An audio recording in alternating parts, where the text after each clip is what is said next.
श्री कृष्ण की शिक्षाओं में एक अद्भुत सत्य छुपा है जो हमारे जीवन को पूरी तरह बदल सकता है। वो सत्य है क्षमा और शांति की शक्ति का।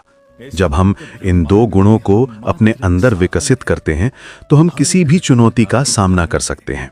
गीता में भगवान कृष्ण कहते हैं कि जो व्यक्ति अपने मन को शांत रखता है वो सबसे बड़ा योद्धा है। लेकिन ये शांति कोई कमजोरी नहीं है, ये एक गहरी ताकत है जो हमारे अंदर से आती है।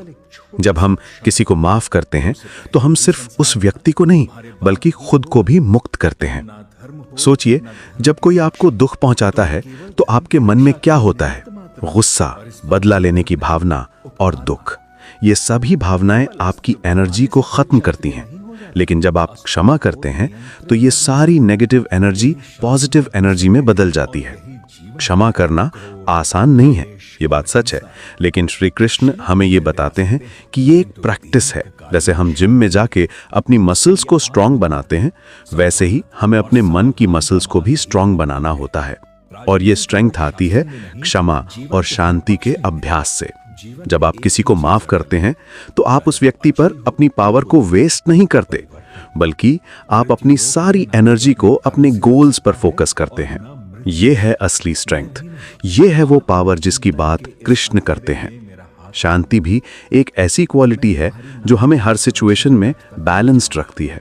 जब आपका मन शांत होता है तो आप क्लियर थिंकिंग कर सकते हैं, आप बेहतर डिसीजंस ले सकते हैं और सबसे इंपॉर्टेंट बात, आप अपनी इनर विजडम को सुन सकते हैं।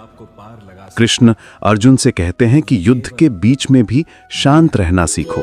ये मैसेज सिर्फ युद्ध के लिए नहीं है, ये हमारी डेली लाइफ के लिए है। हर दिन हमारे सामने छोटे बड़े चैलेंजेस आते हैं। ऑफिस में प्रॉब्लम्स, रिलेशनशिप्स में इश्यूज, फाइनेंशियल स्ट्रेस, ये सब हमारे मॉडर्न युद्ध है। लेकिन अगर हम शांत रहकर इन सब का सामना करें तो हम हमेशा जीतते हैं, क्योंकि शांत मन से लिए गए डिसीजंस हमेशा बेहतर होते हैं।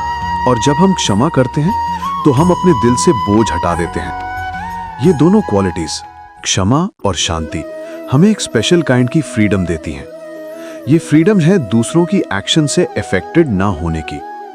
जब आप ट्रूली फॉरगिव करते हैं तो आप रियलाइज करते हैं कि आपकी हैप्पीनेस किसी और के बिहेवियर पे डिपेंड नहीं करती। श्री कृष्ण की टीचिंग्स में एक ब्यूटीफुल कॉन्सेप्ट है स्थित प्रज्ञा का। ये वो व्यक्ति है जो हर सिचुएशन में बैलेंस रहता है, खुशी में भी, दुख में भी, सक्सेस में भी, फेलियर में भी।